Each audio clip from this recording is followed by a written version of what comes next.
নিয়ে যাওয়া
আচ্ছা, কি হলো দেখলাম সবাই ভিড়ভাড় এখানে জলঢাকা নদীর কাছে? এখানে রেগুলারই 7:30 8টার দিকে ওই বাগানের ওই সাইড থেকে কোথা থেকে বেরিয়ে আসে হাতি। এই তারপরে এই আমরা সবাই দেখি প্রতিদিনই এরকম একটা ইয়ে হয়ে গেছে, 7টা 8টা গ্রামের মধ্যে দিয়ে চলে যাচ্ছে হাতি। গ্রামের পাশ দিয়ে চলে যাচ্ছে। হ্যাঁ, আর এটা হয়তো ফরেস্ট ডিপার্টমেন্টের লোকও আসতেছে, উপরের দিকে তাড়াচ্ছে, তখন এদিকে নেমে বেরিয়ে যাচ্ছে। তো আপনারা কি আতঙ্কে আছেন দিনের আমরা বেলাতেও তো হাতি? দিনের বেলা আতঙ্কে আছি, কেন কি আমাদের গরু টরু দেখতে হয়। হ্যাঁ, এই জন্য বাচ্চা কাচ্চাগুলা নদীর ধারে যায়, আতঙ্কেই থাকা উচিত। কি নাম আপনার? আমার নাম কালাচাঁদ শেখ।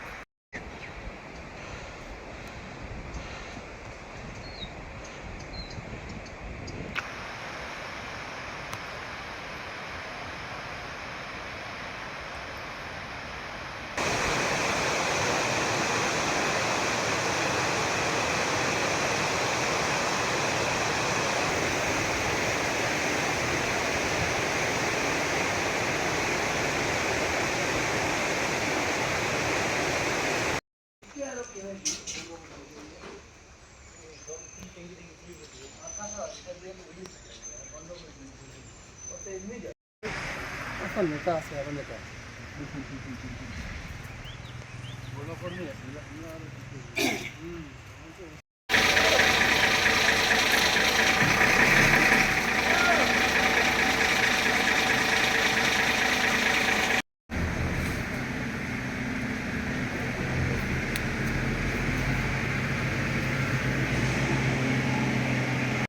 সকাল সকাল আজকে হাতিগুলো তিনটা হাতি জলঢাকা নদী পেরিয়ে জলঢাকা জঙ্গলে ঢুকে পড়লো। কোথা থেকে এসেছিল হাতিগুলো এবং আপনারা কি করলেন? গতকাল রাত্রেবেলায় 3টে হাতি আপনার জঙ্গল থেকে বেরিয়ে নাগরাকাটা ঢুকে গেছে। সেই হাতি 3টা আমরা খুনিয়া স্কোয়াড থেকে স্টাফরা যাই তৎক্ষণাৎ ওখানে গিয়ে হাতি 3টাকে ড্রাইভ করে আমরা জঙ্গলের দিকে তাড়িয়ে ঢুকিয়ে দেই এবং হাতি 3টা খুব ভালোভাবেই জঙ্গলে চলে গেছে এবং সাধারণ পাবলিকেরও কোনো ক্ষতি হয়নি। কোনো মানে খাবার শস্য ইত্যাদি কোনো কিছু ক্ষতি হয়নি। সুন্দর করে আমরা হাতিগুলোকে তাড়িয়ে দিয়ে জঙ্গলে ঢুকিয়ে দিয়েছি। ধন্যবাদ।